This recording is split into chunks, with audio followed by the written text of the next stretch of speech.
Assalamualaikum warahmatullahi wabarakatuh. Baiklah, di sini saya akan mempresentasikan final project dari kelompok saya dengan judul Generasi Prosedural Peta Spasial Vektor Dua Dimensi dan Animasi Navigasi Kendaraan Dinamis. Saya Ardiansah Rizky Khairi Ali dengan NIM 2401020044, bertindak sebagai ketua tim. Bersama saya ada tiga rekan lainnya yang akan turut mempresentasi bagiannya masing-masing, yaitu ada Iqbal Maulana dengan NIM 2401020039, lalu ada Ridho Trimanilase dengan NIM 2401020061, serta ada Riki Andika Saputra dengan NIM 2401020134. Nah, pada video ini kami akan membagi menjadi 7 segmen. Dimulai dari latar latar permasalahan, kemudian penjelasan teknik grafis yang kami gunakan, demo seluruh fitur, hingga penutup. Setiap teknik grafis akan kami jelaskan langsung melalui kode dan aplikasi yang sudah berjalan. Nah, sebelum masuk ke teknis, mari kita pahami permasalahan yang melatari proyek ini. Yaitu ada, bayangkan sebuah sistem peta perkotaan digital, ada 4 tantangan utama yang harus diselesaikan. Pertama, masalah konektivitas jalan. Jika kita membuat peta secara acak tanpa algoritma yang tepat, akan selalu ada ruas jalan utama dalam dunia nyata. Ini seperti membangun jalan yang tidak bisa diakses dari manapun. Ini tidak boleh terjadi. Yang kedua, kualitas zoomnya. Nah, representasi gambar berbasis pixel atau raster akan pecah dan kotak-kotak saat kita memperbesar tampilan. Hal ini sangat mengganggu kenyamanan pengguna. Solusinya adalah menggunakan representasi vektor di mana jalan dirender ulang dari data matematika setiap frame, sehingga selalu tajam pada zoom berapapun. 3. Animasi kendaraan yang tidak sinkron tanpa teknik parameter vegetation. Kendaraan yang bergerak di atas kurva Bezier akan mengalami akselerasi dan deselerasi yang tidak konsisten. Efek drifting yang terlihat tidak natural. Yang keempat adalah ukuran peta kami jauh lebih besar dari viewport, yaitu 10.000 kali 10.000 unit. Diperlukan fitur scroll dan zoom responsif agar pengguna bisa menjelajahi seluruh peta. Nah,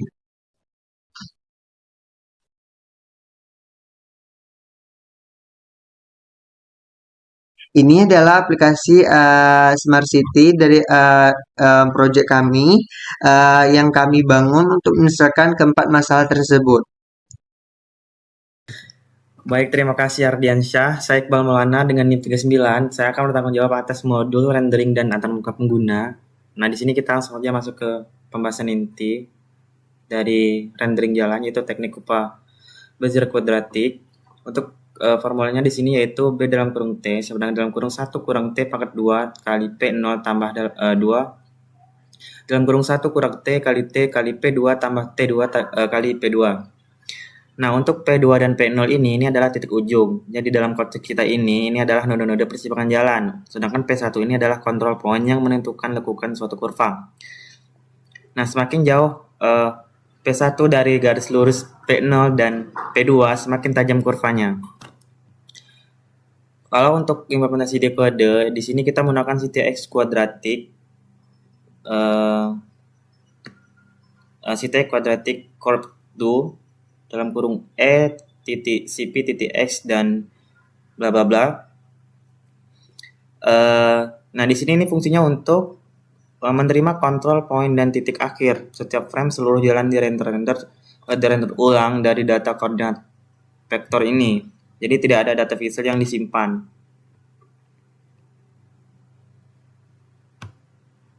Nah, di sini di peta ini ketika di zoom di bagian jalan, nah di sini ketika saya melakukan zoom in, nah di sini jalan tetap tajam, jadi tidak ada efek seperti pixelate sama sekali. Ini adalah keunggulan utama dari representasi vektor dibanding raster. Nah, jadi ketika kita zoom pada level yang sangat tinggi pun, di sini kurva jalan itu akan tetap mulus karena selalu dihitung ulang dari formula matematika Bezier, bukan dari data pixel.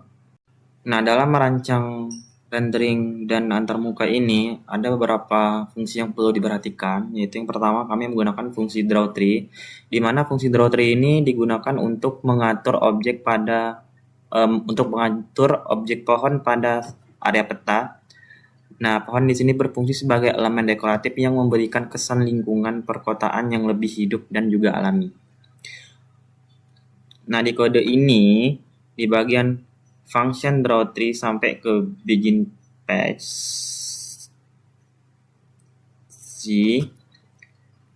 nah di sini pada implementasi peta, nah di sini fungsi untuk menerapkan konsep primitif grafik dan alpha blending.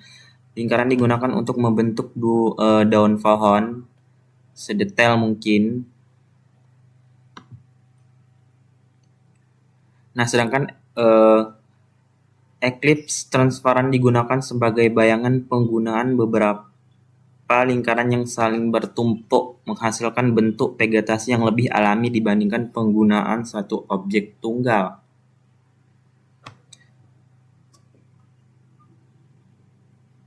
Selanjutnya, kami juga menggunakan fungsi draw scattered trees.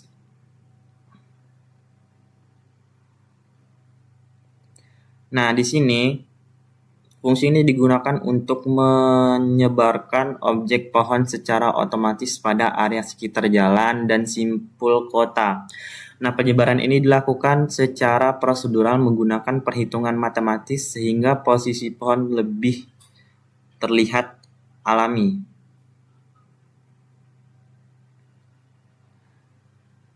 Nah, jadi di sini pada peta objek pohon akan lebih menyebar dan memberikan kesan lebih alami pada area sekitar jalan dan juga perumahan. Selanjutnya di sini kami menggunakan fungsi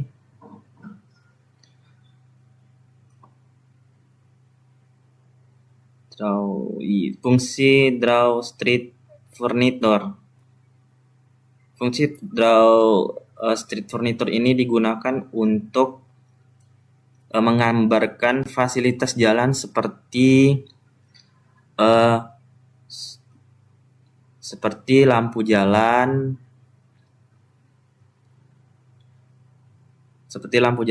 terus dan juga sebagian papan informasi. Nah, objek tersebut berfungsi untuk memperkaya detail visual kota. Jadi fungsi ini secara pembahasan dibentuk menggunakan kombinasi primitif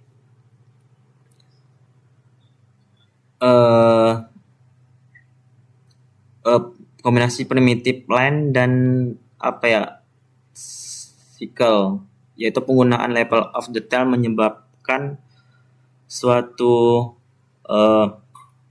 objek hanya ditampilkan pada tingkat zoom tertentu sehingga performa aplikasi tetap terjaga. Jadi di sini misalkan kita zoom out, di sini tidak akan terlihat secara detail di mana atau apa sih bentuk dari atau bagaimana sih bentuk dari objek furnitur seperti lampu kota tadi atau lampu jalan tadi. Tapi ketika kita zoom out, maka di sini akan terlihat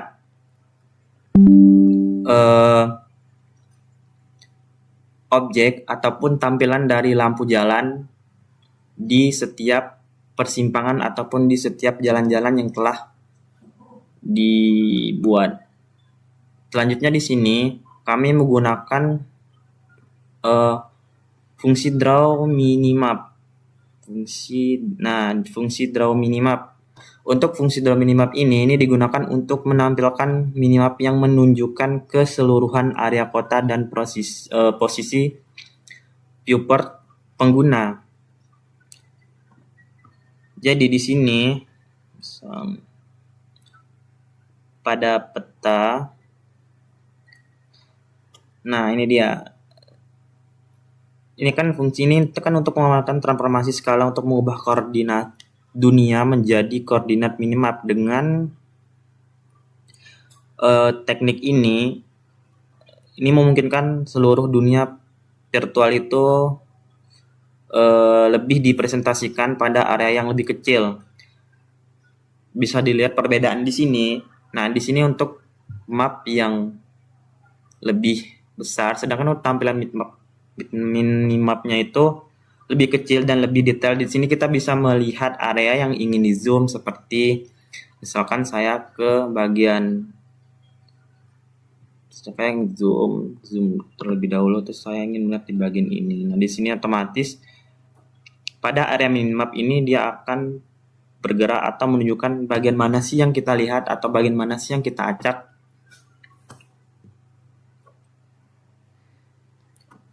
Nah, jadi berdasarkan hasil kontribusi di sini dia tuh untuk mempermudah pengguna atau pemakai untuk memahami posisi dan area yang lebih detail untuk diamati pada peta. Nah, selanjutnya di sini kami menggunakan fungsi rendering bangunan pseudo 3D, di mana fungsi ini digunakan untuk menggambarkan bangunan pada blok kota yang terbentuk dari hasil generasi peta prosedural. Nah, bangunan dirender menggunakan poligon dengan efek pseudo 3D untuk memberikan kesan lebih dalam. Untuk implementasi kode di sini kami menggunakan function block clips dengan fungsi C begin patch dan juga C.move to. Nah, di mana di sini pada peta di sini dia akan bangunan akan dibentuk menggunakan teknik polygon rendering dan polygon filling efek pseudo 3D. Nah, diperoleh dengan memberikan offset pada bagian atap sehingga bangunan tampak memiliki tinggi atau ukuran. Kalau untuk hasil kontribusi di sini dia akan menghasilkan visualisasi kota yang lebih realistis dan menarik secara visual. Selanjutnya di sini kami juga menggunakan fungsi render core untuk implementasi kode. Fungsi ini digunakan untuk pusat proses rendering seluruh objek pada aplikasi.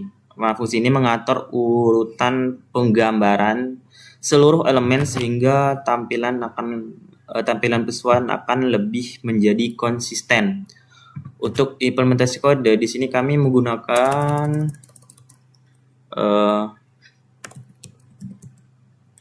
render core. Nah, render core. Nih, function render core dengan implementasi kode yaitu draw block. Enggak sih. Iya, draw blocks, terus ada draw skate trace, draw intersection, draw trace furniture, dan juga draw, ya ini ketinggalan tadi, draw background, draw blocks, draw scatter trace, draw rows, dan juga draw intersection. Kemudian ada draw trace furniture. Nah, di sini dia ini berfungsi untuk menerapkan konsep multi-layer rendering. Setiap objek dirender berdasarkan urutan lapisan tertentu sehingga objek belakang tidak menutupi objek depan secara tidak benar.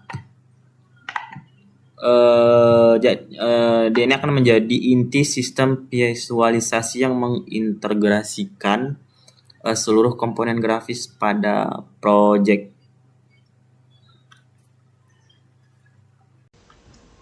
Terima kasih Iqbal, saya Riki Andika Saputra dengan NIM 2401020134 bertanggung jawab atas modul generasi peta. Nah, bagaimana peta yang selalu terhubung penuh bisa dihasilkan secara prosedural? Nah, ada 5 tahap algoritma. Nah, tahap pertama itu ada penempatan node. Sebanyak 60 node ditempatkan secara acak dengan jarak minimum 400 unit antar node agar persimpangan tidak terlalu berdekatan. Selanjutnya itu tahap kedua ada Gabriel Graph. yang dimana dua node dihubungkan hanya jika tidak ada node lain yang berada di dalam lingkaran berdiameter segmen mereka. Algoritma ini menghasilkan jaringan jalan yang terlihat natural dan tidak terlalu padat. Selanjutnya tahap ketiga ada Kruskal, MST, dan BFS. Pada tahap ini minimum spanning tree menjamin seluruh node terhubung minimal dalam satu pohon.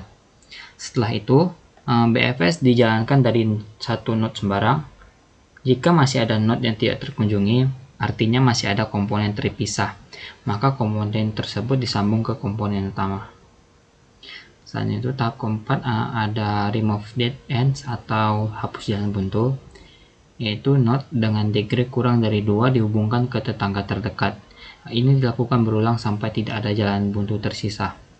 Selanjutnya itu tahap kelima ada blok kota, yaitu algoritma half edge mengekstrak face dari graf sebagai poligon blok kota.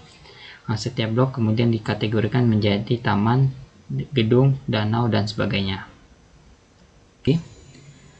Nah, yang bertugas itu untuk memastikan semua jalan pada peta saling terhubung. Nah, pada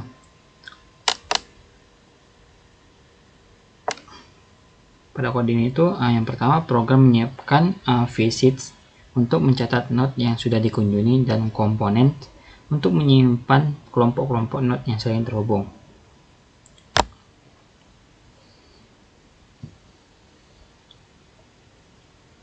Selanjutnya, pada bagian ini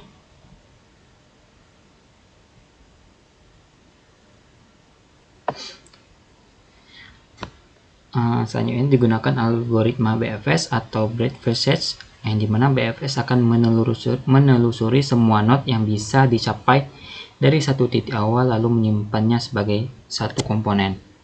Nah, proses ini tuh diulang sampai semua node peta diperiksa.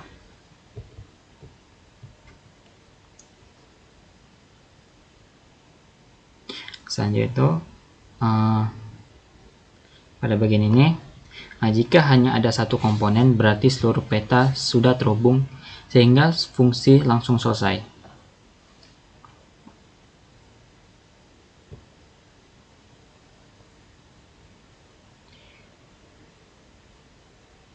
Nah, selanjutnya pada kode ini tuh jika masih ada komponen yang terpisah, program akan mencari dua node yang jaraknya paling dekat antara komponen tersebut dengan komponen utama. Nah, selanjutnya itu pada bagian penambahan edge itu pada kode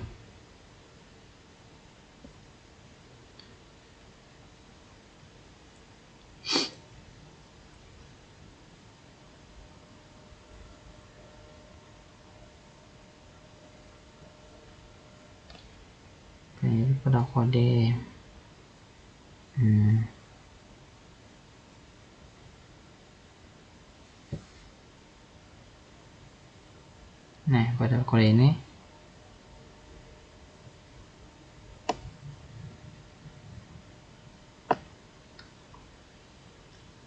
setelah ditemukan, program membuat jalan baru yang menghubungkan kedua node tersebut. Langkah ini dilakukan berulang sehingga semua komponen bergabung menjadi satu jaringan. Nah, dengan fungsi ensure connectivity ini, setiap kali peta dibuat secara acak, tidak akan ada jalan yang terisolasi. Semua titik pada peta dapat dijangkau pada titik lainnya. Baik, di sini saya akan mencoba melakukan acak map pada aplikasi yang sudah kami buat. Nah, ketika saya mengklik acak map,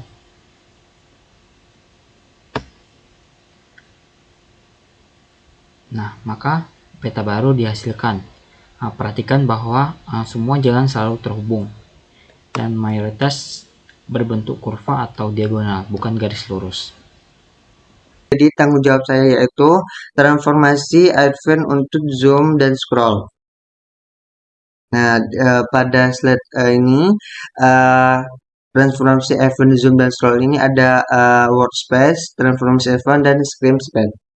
Nah, sistem koordinat kita dibagi dua, yaitu workspace adalah koordinat absolut peta. dari minus 5.000 hingga plus 5.000 unit. Screen space adalah koordinat piksel yang kanvas yang terlihat di layar. Untuk mengonversi antara keduanya untuk menggunakan transformasi Einstein.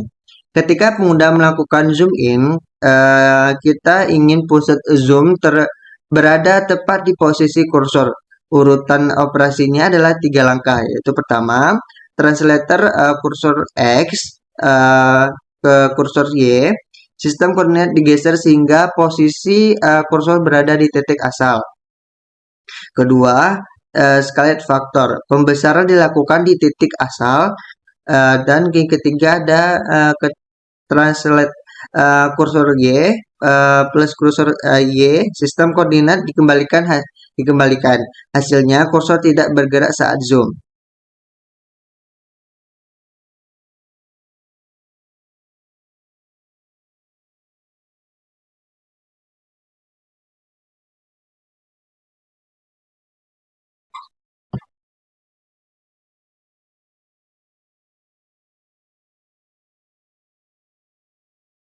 Nah, pada bagian ini saya mengimplementasikan fitur zoom menggunakan scroll mouse. Ketika pengguna memutar roda mouse, nilai zoom tidak langsung diubah, tetapi disimpan terlebih dahulu ke target kamera zoom. Fungsi Matrix itu digunakan agar zoom terasa lebih halus dan natural. Selain itu, saya membatasi zoom minimum dan maksimum sehingga pengguna tidak bisa melakukan zoom terlalu jauh dan terlalu dekat. Nah, ini kodenya.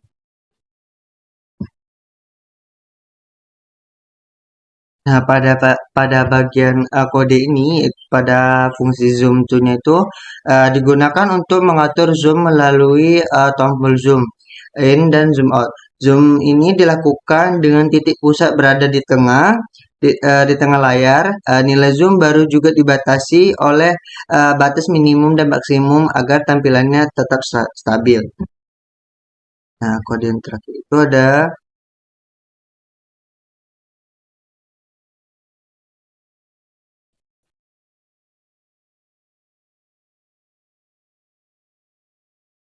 Nah, untuk kode terakhir itu adalah merupakan bagian inti dari sistem kamera.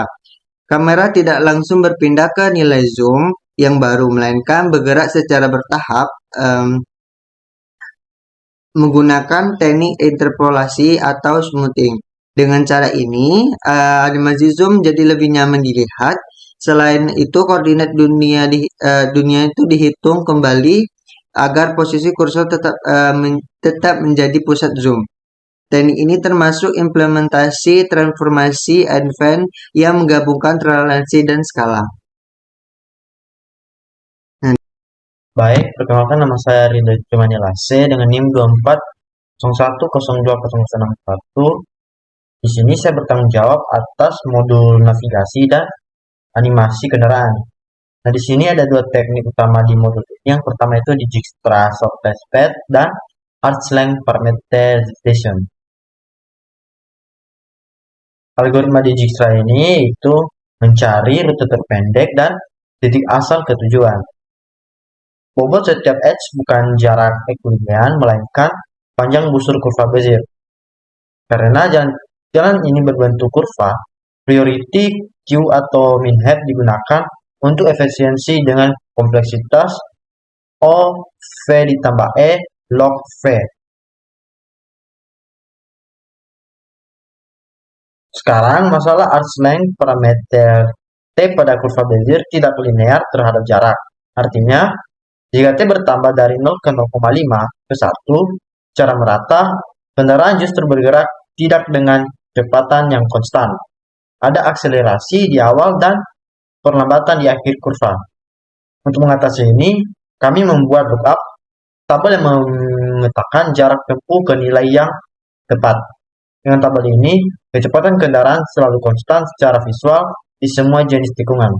Selain itu, sudut rotasi kendaraan dihitung dari turunan pertama kurva Bezier, yaitu BT. Turunan ini menghasilkan vektor tangger arah jalan yang kemudian dikonversi ke sudut rotasi. Inilah yang mencegah efek drifting di kendaraan.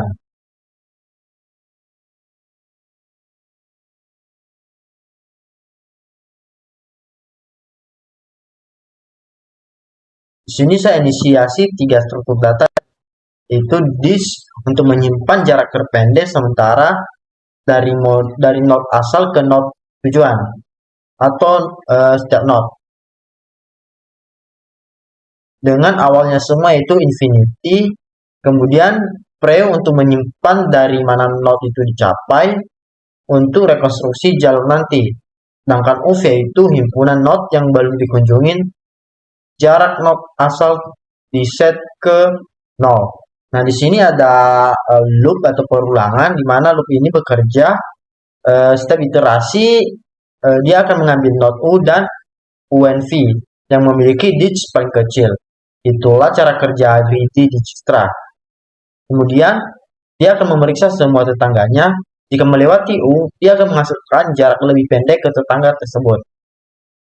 Untuk memperbaharui digits dan catat di pref, lanjut hingga ke node tujuan. Nah, di sini ada edge line di mana ini sangat penting karena bobot edge bukan jarak Euclidean lurus dan dari N1 ke N2.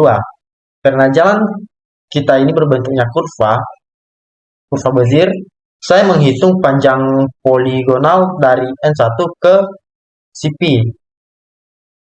Dari CP ke N2 plus panjang chord N1 ke N2, kemudian di rata-rata 2, ini pendekatan panjang Bézier yang cukup akurat dan efisiensi atau efisien.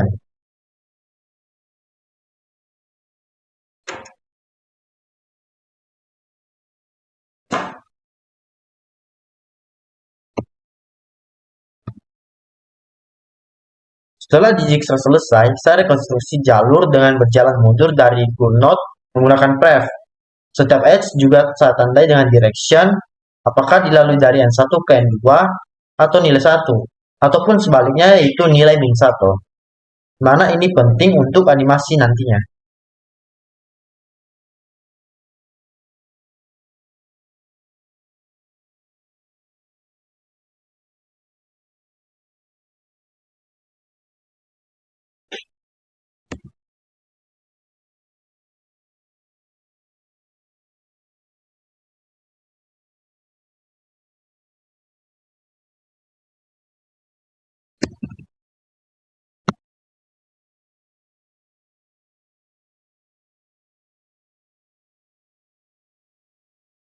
Nah, 2 baris pertama menghitung posisi X dan Y,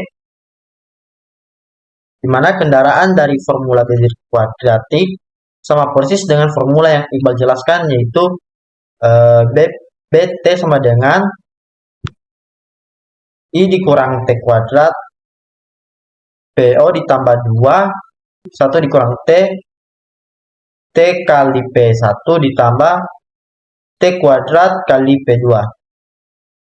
Di mana 2 baris berikutnya menghitung turunan pertama kurva Bézier, yaitu BT. Turunan ini menghasilkan vektor tangger arah laju kendaraan di titik T.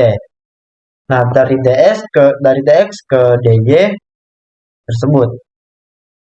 Sedangkan untuk MET Atan 2 ini mengkonversi ke sudut rotasi dalam radian. Jika kendaraan berjalan mundur atau direction sama dengan min 1, sudah diputar 180 derajat. Inilah yang mencegah efek drifting. Kendaraan selalu menghadap tepat ke arah jalannya. Di sini pun ada fungsi update di mana logika speed easing, yaitu saat kita pause atau berhentiin, kecepatan dikurangi secara proporsional terhadap delta time. Kendaraan melambat halus, bukan berhenti mendadak. Saat rhythm, kecepatan di blur linear interpolation menuju base speed secara bertahap. Hasil akselerasi yang natural, dan jika kita perhatikan baris dis T plus sama dengan dis speed bagi this length ditambah dt kali this direction, di mana disinilah as length parameterization bekerja. Parameter t tidak dinaikkan secara mentah-mentah, melainkan dibagi dengan this length atau panjang busur edge tersebut. Artinya, perpindahan T per frame selalu proporsional terhadap jarak sebenarnya. Ini memastikan kecepatan kendaraan konstan secara visual di semua jenis tikungan, baik kurva panjang maupun pendek.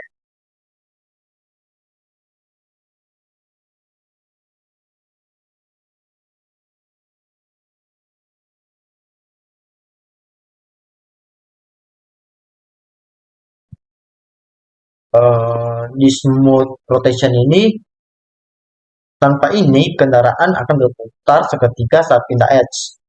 Loop while memastikan selisih sudut selalu di rentan min P selisih sudut selalu di rentan min P hingga plus P. Bertujuan untuk menghindari kendaraan berputar satu putaran penuh ke arah yang salah. Kemudian, sudut ini diinterpolasi sebagian tiap frame. Efek rotasi terasa natural dan organik. Nah, sekarang kita masuk ke segmen pengujian ataupun demo. Nah, pada segmen ini kami akan menunjukkan semua fitur yang diwajibkan di RPM secara berurutan. Nah, masing-masing di sini akan disertai dengan demonstrasi secara langsung. Di sini saya bertanggung jawab untuk fitur yang pertama, yaitu fitur acak map. Nah, di sini, misalkan ini map pertama nih. Ini map pertama kan, nggak ada saya pencet acak map misalnya. Kemudian, ketika saya klik fitur acak map, nah di sini setiap kali penekanan menghasilkan peta baru yang berbeda, tapi semua jalan akan tetap terhubung. Nah di sini mayoritas jalan berbentuk kurva Bezier. Di sini saya, Anda ataupun siapa saja akan dapat melihat di sini tidak ada jalan yang lurus ataupun dominan. Nah jadi ini adalah fitur acak map. Di sini kalian bisa melihat sendiri bagaimana fitur acak map ini bekerja dengan sangat baik. Untuk selanjutnya kita akan masuk ke fitur selanjutnya. Terima kasih. Nah, baik, di sini saya akan mencoba untuk melakukan demo pada aplikasi kami. Nah, di sini saya akan mengacak posisi.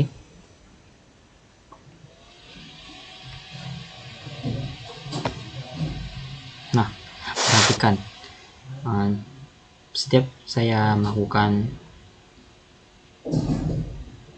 klik acak posisi,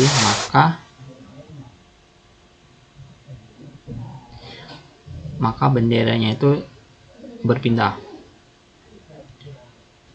Titik awal dan titik tujuan berpindah secara acak tanpa mereset peta yang ada. Rute terpendek langsung diperbarui dan di highlight.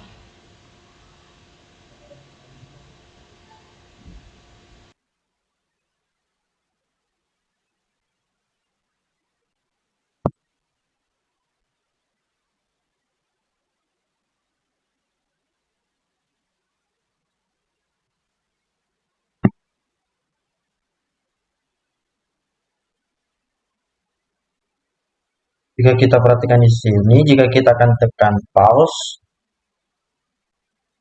nah dia akan berhenti secara perlahan.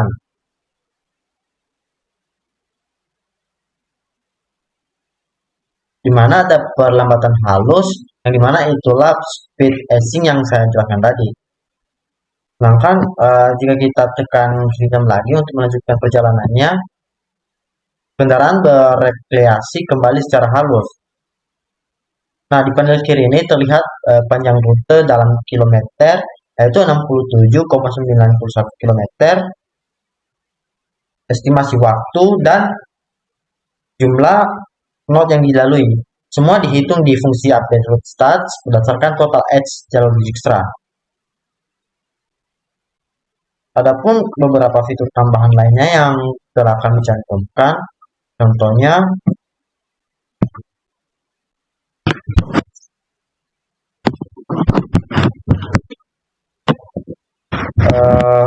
seperti panel informasi di sisi kiri yang menampilkan panjang rute, estimasi waktu, dan jumlah knot yang dilalui.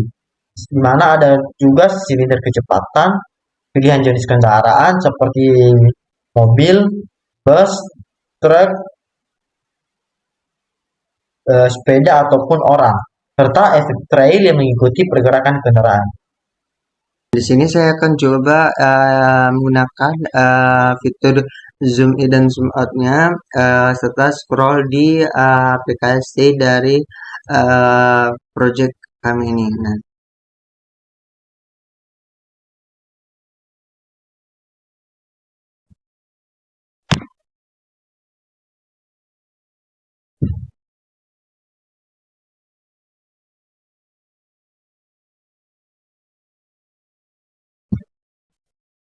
Nah, setelah saya melakukan zoom in dan zoom out-nya, dapat diperhatikan bahwa titik yang berada di bawah kursor selalu diam saat saya scroll zoom ataupun zoom in ataupun zoom out. Ini karena transformasi advance-nya berpusat pada posisi kursor. Baiklah, sebelum menutup izinkan kami menyampaikan pembagian kontribusi tim secara teknis. Yang pertama tuh ada Ardiansyah sebagai ketua tim. Di sini dia mengerjakan modul transformasi Evin dan sistem kamera di App.js. Kemudian ada Iqbal. Di sini Iqbal mengerjakan rendering multilayer, jalan bezir, gedung Presiden 3D, dan antar muka pengguna. Selanjutnya ada Ridhoi. Di sini Ridhoi mengerjakan Dijkstra, Archlength, Parameterization, rotasi kendaraan, dan speed easing di Tracker.js. Selanjutnya ada saya Ricky. Di sini saya mengerjakan seluruh algoritma generasi peta di Generator.js, mulai dari Gabriel Grep, Kruskal, MST, BFS hingga blok kota. Dengan demikian, proyek Smart City ini berhasil mengimplementasikan seluruh teknik grafika komputer yang dipelajari dalam INF 1114. Kurva bezir, kuadratik, Gabriel Grep, dan Kruskal MST untuk konektivitas peta. Transformasi Evin untuk zoom dan scroll, serta Dijkstra dan Archlength Parameterization untuk navigasi kendaraan yang realistis. Semua teknik diimplementasikan dari prinsip dasar tanpa bergantung pada pustaka grafis tingkat tinggi.